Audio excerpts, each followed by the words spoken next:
മുൻമന്ത്രിയും മുതിർന്ന കോൺഗ്രസ് നേതാവുമായ ടി.എച്ച്. മുസ്തഫയുടെ നിര്യാണത്തിൽ അനുശോചനം രേഖപ്പെടുത്തി നടൻ ജയറാം ആലുവയിലെ വീട്ടിലെത്തിയാണ് അന്ത്യോപചാരം അർപ്പിച്ചത്. അദ്ദേഹത്തെ പോലുള്ള വ്യക്തികൾ ജീവിച്ചിരുന്ന കാലത്ത് ജനിക്കാൻ കഴിഞ്ഞത് അഭിമാനമാണെന്ന് ജയറാം പറഞ്ഞു.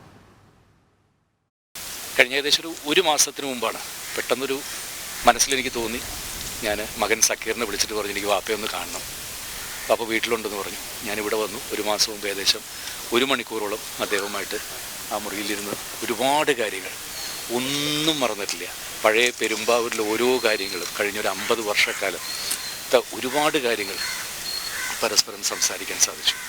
ഇത്രയും വലിയ ലെജൻസ് എൻ്റെ നാട്ടിൽ ജീവിച്ചിരുന്ന കാലത്ത് തന്നെ ഒരു പെരുമ്പാവൂർക്കാരനായിട്ട് അവരുടെ കൂടെ ജനിച്ച് വളർന്ന് യാത്ര ചെയ്യാൻ സാധിച്ച എൻ്റെ ജീവിതത്തിലെ ഏറ്റവും വലിയ മഹാഭാഗ്യങ്ങളിലൊന്നാണ്. ഞാൻ സിനിമയിൽ എത്തിയ ശേഷവും എൻ്റെ ഓരോ വളർച്ചയിലും ഇവരുടെയൊക്കെ പങ്ക് വളരെ വളരെ വലുതാണ്. ഇവരുടെയൊക്കെ അനുഗ്രഹവും എപ്പോഴും കൂടെ തന്നെയുണ്ട്. എല്ലാ പ്രാർത്ഥനകളും.